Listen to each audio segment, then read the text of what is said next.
Well, I was trying to show you something, but it didn't come out so well. So, this video is a continuation of the Trump wall video. It's a summary video, so let's just go through what I went through last time and try to get through it. This is Millennium, Winners and Losers in the Coming World Order there, by Jacques Attali.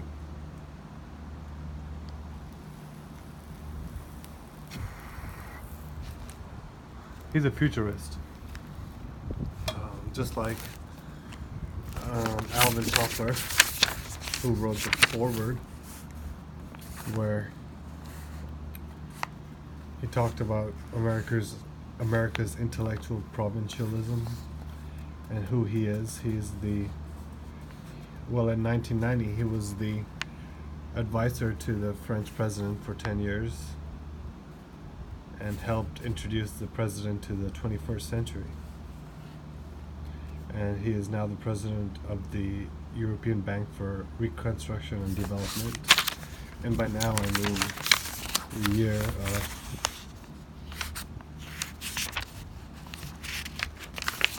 1991, when this book was released. So let's get to the first chapter, which is the Coming World Order. History is accelerating. The first sentence is after the title is history is accelerating. Change is the only constant in a world in upheaval. The old geopolitical order is passing from the scene, and a new order is being born. That order is likely to bear little resemblance to the familiar world of the last half of the 20th century. If you remember the Matrix movie, the movie was situated also in the last decade of the 20th century. The Matrix dream world that Neo used to be in was this. But in the next millennium, humanity's fate will be shaped by a new set of winners and losers. And that's what this book is about: winners and losers in the coming world order. Released in 1990 as a prediction of the new millennium and what it would look like. So let's learn more from the same man who taught the president for a decade on how to enter the new millennium. This modest essay is an attempt to sketch the contours of a future whose broad outlines can already be glimpsed on today's horizon. It is less an argument than a series of assertions, a set of exploratory reflections. I have deliberately chosen to risk oversimplification, exaggeration, perhaps even vulgarization in the attempt to portray the era we are about to enter. And with generalization, he's making a generalization, he's saying, of these complex realities, social and economic realities. And but he's saying, although generalization is not good, but we believe that generalization is not good, but it also has its virtues, just like satellite photography, instead of a photo like this, right? Satellite photography reveals the outlines of vast continents and even particular buildings, while failing to indicate their contents. So yeah, he's saying the view he's giving you is like satellite photography. It's like a general view, a broad, global kind of view, instead of a very personal, nuanced, individual view. So talks about how Blade Runner is a good description of the millennium. And then he says how Japan and Europe are the next chief superpowers who are going to be fighting for economic supremacy, not military supremacy, but economic supremacy, instead of the United States, which is which was the number one at the end of the 20th century. So he's talking about America presiding over a world that has embraced a common ideology of consumerism but is divided bitterly between rich and poor, and has been threatened by a warming and polluted atmosphere, and is girdled by a dense network of airport metropolises for travel and wired or wireless instant worldwide communication now. So money, information, goods, and people will move around the world at dizzying speeds. So talking about Ayurveda, it's like a age of Vata dosha, right? It's a Vata, it's an era, geopolitically or sociopolitically, it's like a age of change. And he talks about that here. Severed from any national allegiance or family ties by microchip-based gadgets that will enable individuals to carry out for themselves many of the functions of health, education, which is what I'm trying to do here, and security. I'm doing education through my iPhone.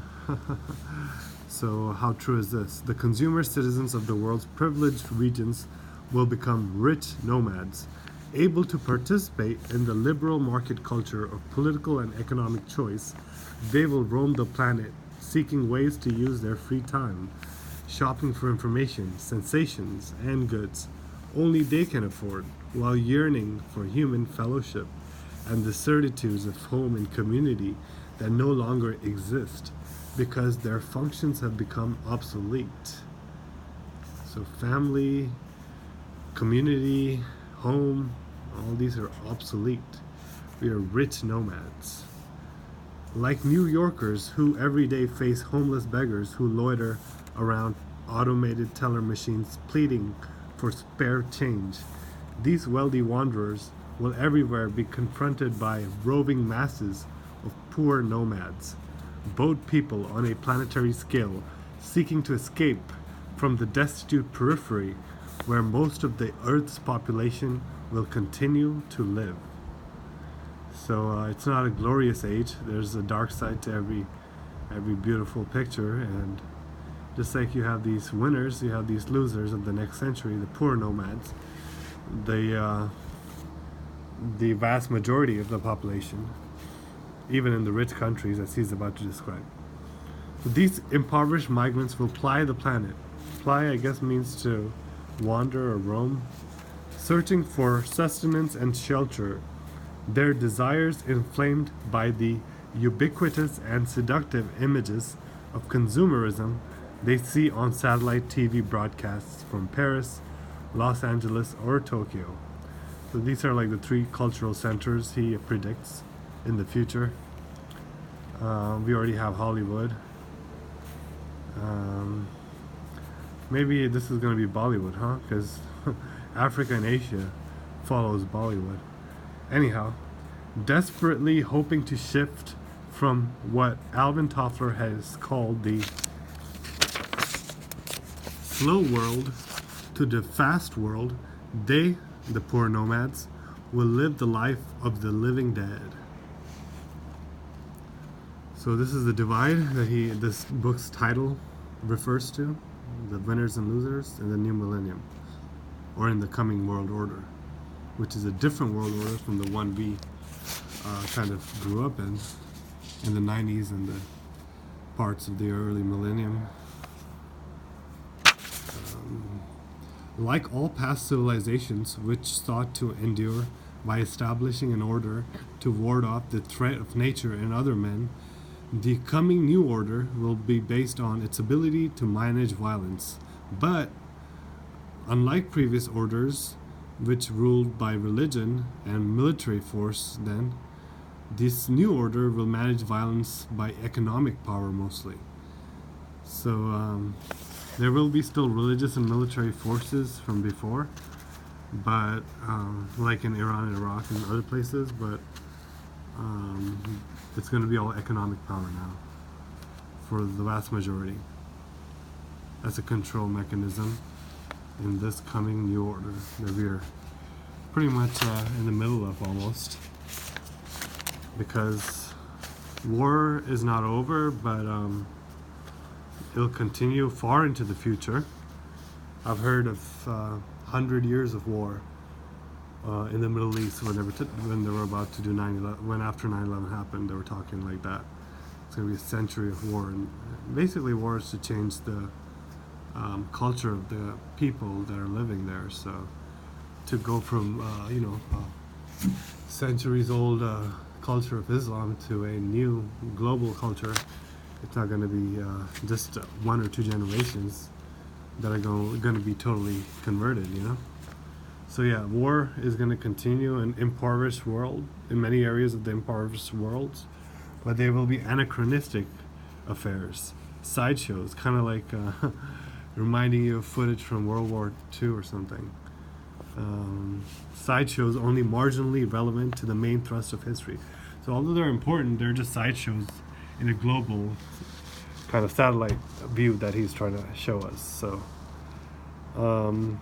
he's saying that this war, the Persian Gulf War, which started like the Third World War basically in the Middle East, this war is basically just showing what is happening in the world. It's not important in itself so much, but what it represents in the global shift of power is what he's arguing here.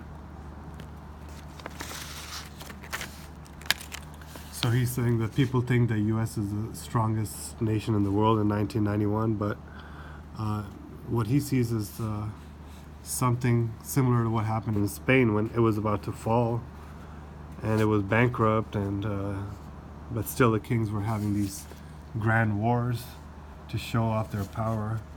And same thing with America, where in 1991 it was like where the budget deficit had become a crisis, and it was the largest it ever was, and there's no economic base anymore because NAFTA basically was about to move everything away from America anyway to China, so, and other countries like India, globalization. So yeah, so he's saying overextended debt has always been a sign of economic maladjustment, a telltale symptom of fatal imbalance before eventual demise. And how true was that, huh? I mean, our dollar is pretty much worthless now. We can't even buy gas now. You gotta reminds me of Cat Williams talking about making big decisions every time you go to the gas pump, because it's like half a bill you got to split just to get some gas now. Anyhow, so yeah, he's just saying this debt crisis is a evidence of a transition in the world market from the core region, which was America, to a new one, and this new one is going to be in Europe and in the Pacific sphere. So the power is going away from America to Europe and to Pacific, and he thinks it's not good because America was a bastion of freedom, I guess, or something like that.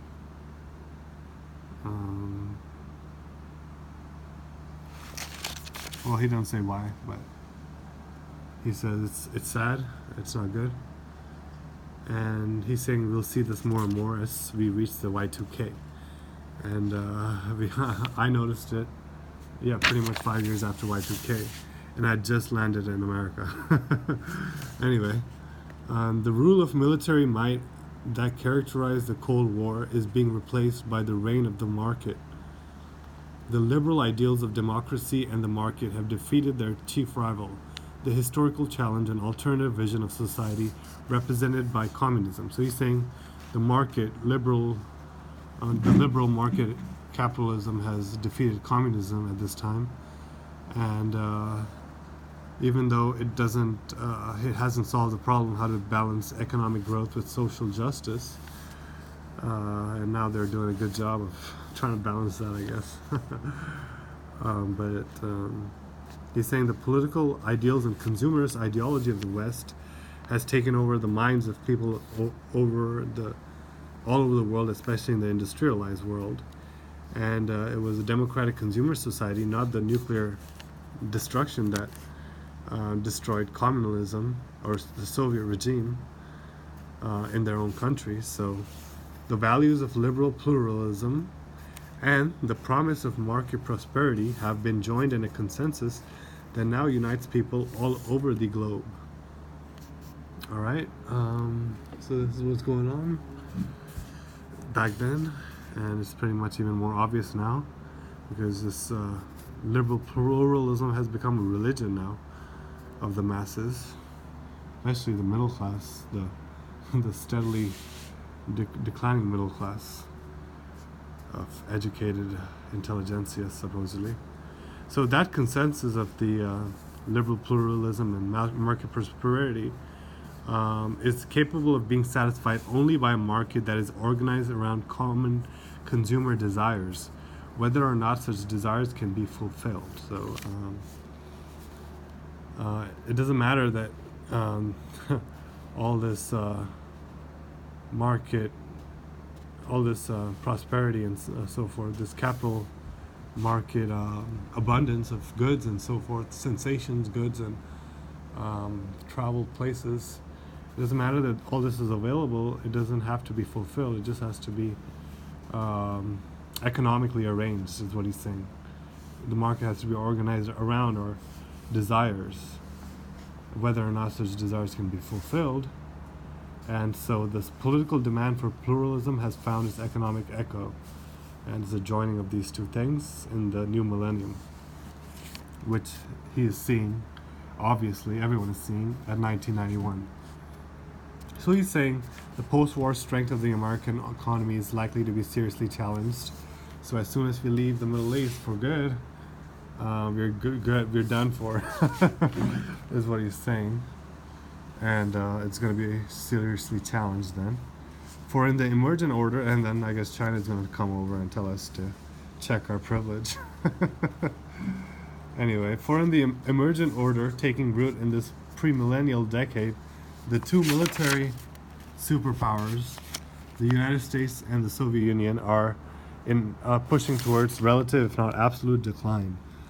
So these superpowers and the winners of the post-war world may be the losers in the next century, shedding their status as great powers in the course of economic demise. So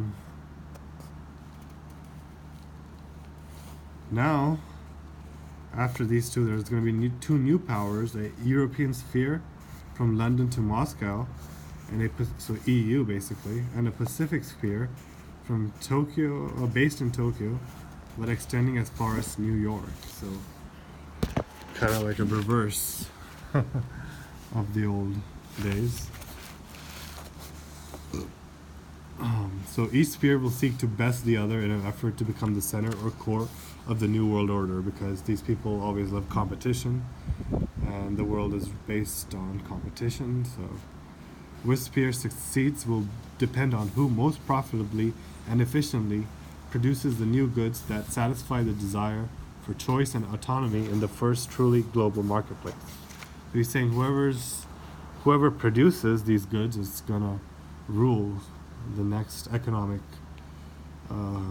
world order of the new millennium. The location of the heart of the winning sphere will be decided by intense competition. This new economic order will not be a post-industrial society, which other people have said, where services replace industry. Rather, it will be a society that might be called hyper-industrial, a society in which services are transformed into mass-produced consumer goods. The effect will be similar to that which took place earlier in the century when washing clothes by hand was replaced by the washing machine, which in turn was made possible by the invention of the electric motor. So he's saying the Industrial Revolution is going to be similar to what's happening in the new millennium. Far more radically than the harnessing of steam, and so more radically than steam and electricity in the 19th century, more like discovery of fire by primitive tribes. The microchip and the advances in biotechnology and genetic engineering are preparing the way for a revolutionary new leap a revolutionary leap into a new age that will profoundly transform human culture. Wasn't that what Brave New World was pretty much about? And that was, what, a century ago? Oh my god. So yeah, people can see the future. There's a time machine out there.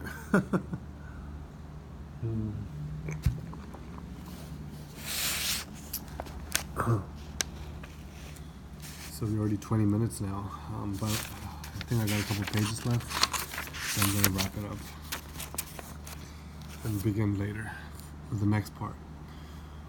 So microchip-based technologies have opened the way for the unprecedented industrialization of services everywhere, right? Education, healthcare, security, communication, and the Sony Walkman, the laptop computer, cell phone, fax machine, these all foreshadow in highly embryonic form the portable objects of the future, nomadic objects, if you will. Just like this iPhone right here, right? I mean, I remember the internet when it came out. It was like something only nerds were into. And it was a great source of information and eventually became like a social platform. But as it became more of a social platform, it became more and more nomadic. It went from a computer to a laptop, and then it became the iPhone. And that's when I saw girls like always on the Facebook and all that stuff, because now they were basically their socialization became much more convenient by the introduction of this technology. So it's just foreshadowing the nomadic objects of the future. These products will greatly weaken institutions such as marriage, family, communities, so cities, I guess, professions such as I guess recording artists who used to depend on selling albums. Now they have to depend on online revenue more, and they were forced to do more concerts. So professions and bureaucracies too, because it's all becoming paperless. By permitting the individual an extraordinary degree of personal autonomy, mobility, information, and power. So these are great things for the individual, because they give these things power, information, mobility, autonomy. But they also fulfill the growing demand for more control over our lives and let us work from home and so forth, or work from away from the actual workplace, a physical workplace, institutional workplace, another institution being weakened. And at the same time, people will be equipped to perform a variety of tasks more simply and efficiently than ever before.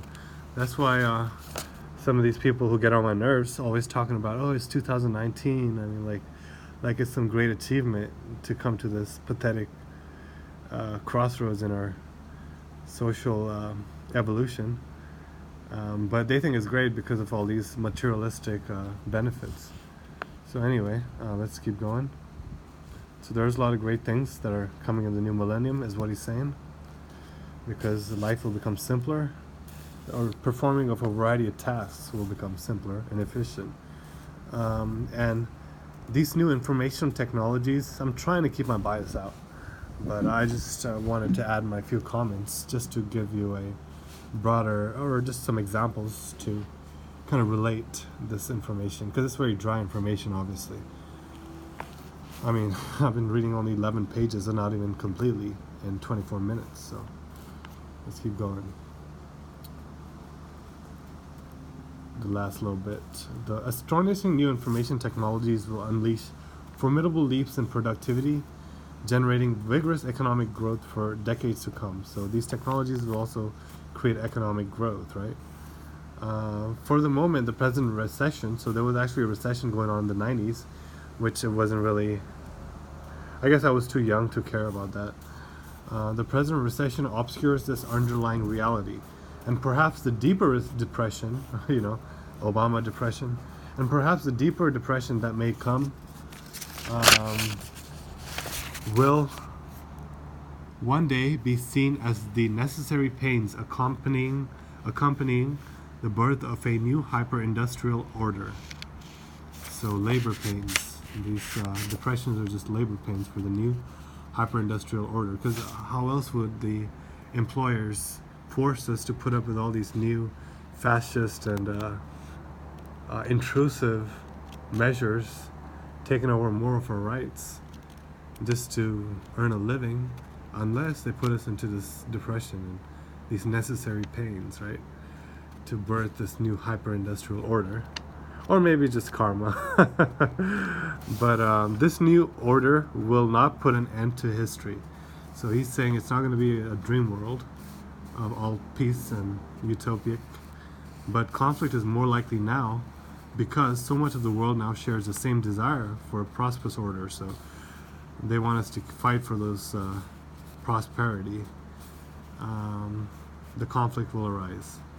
In this respect, the 21st century may well resemble the 19th, when nation states with similar imperial designs fought over the loot of raw materials and mercantile spoils, and over issues of national prestige.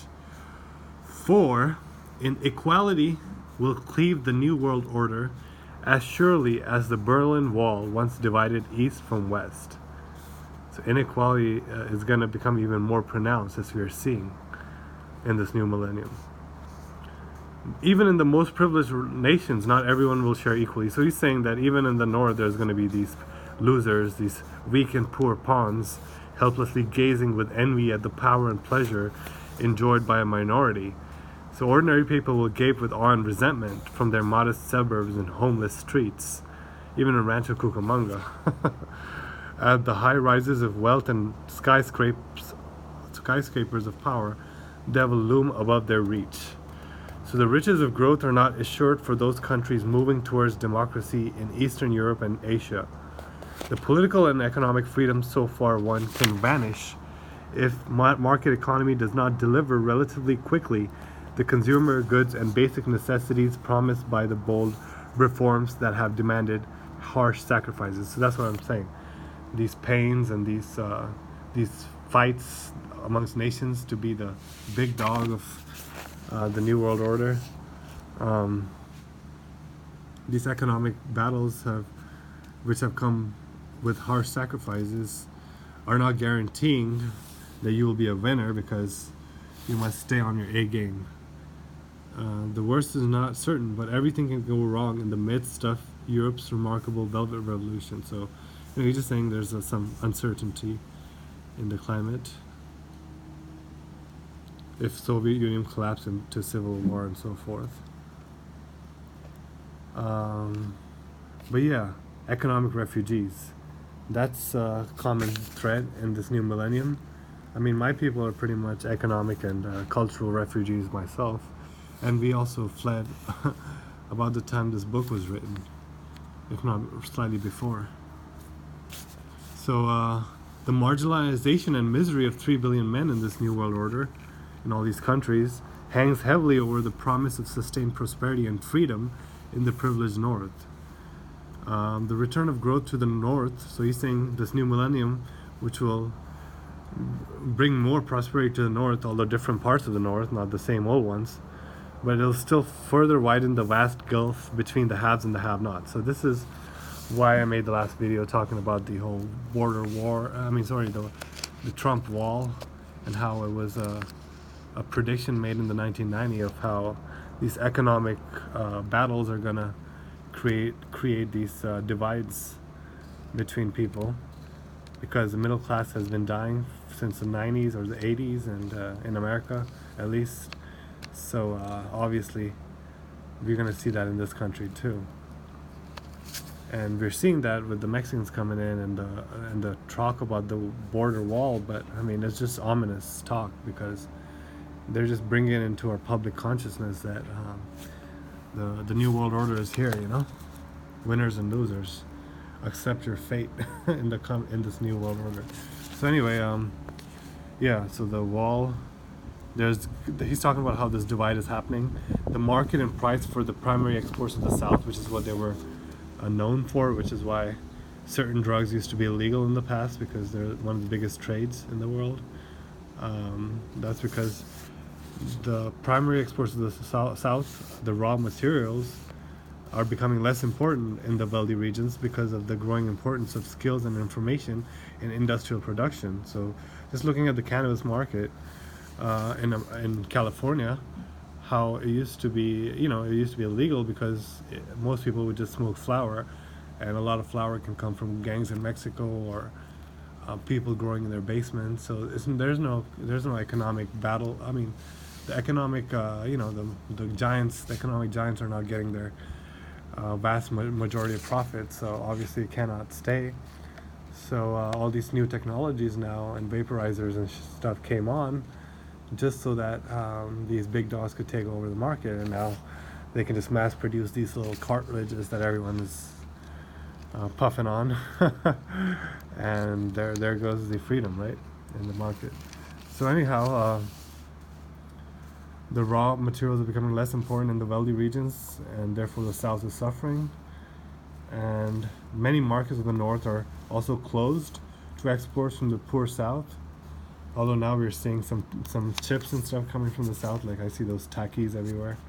I guess it's the Mexicans demanding these things, maybe. But otherwise, the markets are closed, right? Because even Trump today is talking about bringing tariffs and so forth, and I think he's already passed some tariffs. And in the news, they just talk about China and Korea, but I mean, it's about, this is what it's really about. They're not going to tell you the real details of how it's another move to basically for them to take over more power for themselves, and the poor South is in a further decline because of that. So then what happens as a result of this is that the hopeless masses who are in restless despair, they will witness the spectacle of another hemisphere's wealth, especially the ones that are nearby, like Mexico and Central America and North Africa. They will be tempted and enraged by the stimulation of wants that can't be satisfied. And they will also know that this prosperity, which they don't have, is because of is happening due to their suffering, at the cost of their well-being and the price of their economics degradation, environment's degradation, not just their natural earthly environment, but other kinds of environments. So with no future of their own in this age of air travel and telecommunications, the terminally impoverished will look for one in the North as economic refugees and migrants on an unprecedented scale. And he's saying this movement has already begun, but the scale will continue to grow. And these are some examples in 1991 that were happening. So he's just saying the scale is going to grow now in the new millennium. Because if the North remains passive and indifferent to their plight, peoples of the periphery will inevitably enter into revolt and one day war. They will seek to breach the equivalent of the new Berlin Wall. So this Trump wall, they'll be like, we got to cross it. I mean, I think a lot of this talk about Trump wall is trying to entice these people to come to this paradise up north. Because, I mean, why would they, make such a big deal out of it in the news, which is controlled by these 3 or 4 mega power corporations? Why wouldn't they make a bigger deal about this Trump wall unless they wanted more Mexicans to come over and they wanted to keep that American dream going, while the reality seems bleak. So anyhow, they want to. These people who are, inflamed and in restless despair and tempted and enraged, they will seek to breach the equivalent of the new Berlin Wall, which the North is now, even now in 1991, building to seal off the South. This will be a war unlike any seen in modern times, and all this stuff with ISIS and all the people in Europe, all the immigration into Europe from Syria and so forth. That is basically a war unlike any seen in modern times.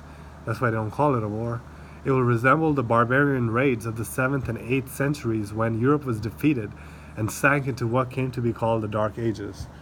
So I can understand all the white people pissed off, because this is what's really happening. And that's why the news media is not talking about it, and why Trump is talking crap about them, because they're acting like there's nothing going on and they're ignoring the elephant in the room. So anyhow, then he keeps going on, and I really want to talk about this stuff because this is some good stuff right here. So in the next one, I'm going to read this. You can read this as homework before I discuss it. But yeah, it's already 35 minutes, so I'm going to call it a day and see you soon.